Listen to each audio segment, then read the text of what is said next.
Everyone blames Ruby, but in 2026, the real question is not what she did.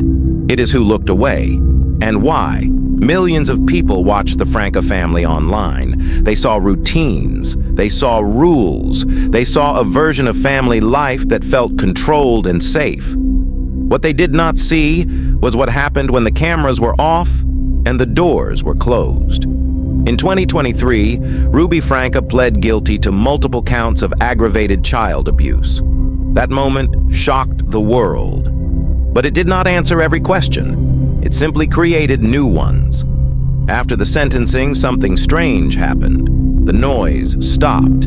The headlines moved on. The legal aftermath slipped into a quiet space where the public could no longer see. Court filings continued. Custody hearings were scheduled. Civil actions were mentioned in legal circles. But many of those records became sealed, not delayed, not summarized, sealed. And when records are sealed, the story becomes harder to follow. Who makes decisions? Who controls the children? Who manages any remaining money? Those answers are no longer visible. The 4 minor children were removed from the home, but where they live now is not public.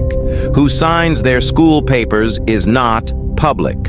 Who controls their financial support is not public. Family court is designed to protect privacy, but in a case this severe, privacy also hides accountability. Now consider something that makes many people uncomfortable. During the period when investigators later said the abuse was escalating, Kevin Franke was not living full-time in the home. For more than a year, he was physically separate from Ruby and the children. Some people see this as a normal marital separation. Others see it as a warning sign. Psychologists have a term for situations like this: willful blindness. It means avoiding knowledge because knowledge creates responsibility. If you know something is wrong, you have to act. If you do not know, you can claim you were unaware. Distance makes ignorance easier. Absence makes responsibility easier to avoid. When you are not there, you do not hear arguments. You do not see injuries. You do not notice fear. And when you do not notice, you do not have to confront what is happening. No court has publicly ruled on what Kevin knew or didn't know. No jury tested his timeline. No public hearing ever examined the gap between what was happening and who was present. That silence creates a vacuum, and vacuums fill with questions. Then there is the money. 8 Passengers was not just a YouTube channel. It was a business. Ad revenue, sponsorships, brand deals, licensing. At its peak, the channel earned massive income. Even after YouTube demonetized it, those past earnings did not disappear. They became assets. Assets can be divided. Assets can be protected. Assets can be moved through private legal agreements. There is no public accounting of where that money went.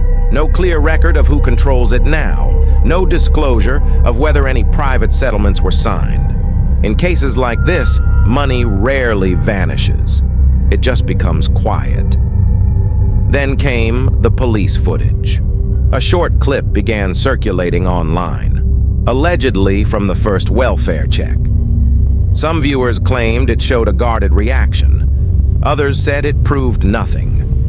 Utah law restricts body camera footage when minors are involved. That means any clip that appears online exists in a legal gray area. No confirmation, no denial, only uncertainty. Uncertainty feeds speculation. Speculation fills the space where facts should be. But the deeper story is not about one clip or one moment. It is about a system that hesitated. Viewers had raised concerns before. Former associates had spoken up. People close to the family reportedly worried. Yet intervention came late. Fame changes how institutions move. A well-known family does not get treated like an anonymous one. They get caution. They get hesitation. They get the benefit of the doubt. And while doubt grows, harm can continue. Abuse does not always hide in darkness. Sometimes it hides in delay. So now we are in 2026. Ruby is serving her sentence, but the story is not finished. The children are out of sight. The legal disputes are sealed. The money is untraceable, and the most important decisions are being made where the public cannot look. Family court does not operate in daylight. It operates behind closed doors. There are no cameras, no live transcripts, no public debates, which means the final outcomes of this case may never be fully known. Who will raise the children? Who will manage their futures? Who will control any remaining assets? Those answers exist somewhere in sealed files and private hearings. This case also forces a larger question about online fame. When families turn their lives into content, the audience becomes part of the story. Likes become validation, views become approval, and children become characters in a narrative they did not choose. When something goes wrong, millions of people feel involved. But no one is actually responsible. And responsibility is what matters most when harm occurs. How many people saw warning signs and did not know what to do? How many people assumed someone else would step in? That is how systems fail. Not because no one cared, but because everyone waited. As the years pass, this case will fade from the headlines. New scandals will replace it. New stories will take its place. But for the children at the center of it, the consequences will last far longer. They will grow up with a history they did not choose, with records they cannot erase, with questions that may never be answered. Because in true crime, the darkest place is not the room where something happened. It is the space between what we are told and what we are not allowed to see. And that space is where the truth often hides. And maybe the most uncomfortable truth of all is not what happened inside that house, but how easy it was for everyone else to look away.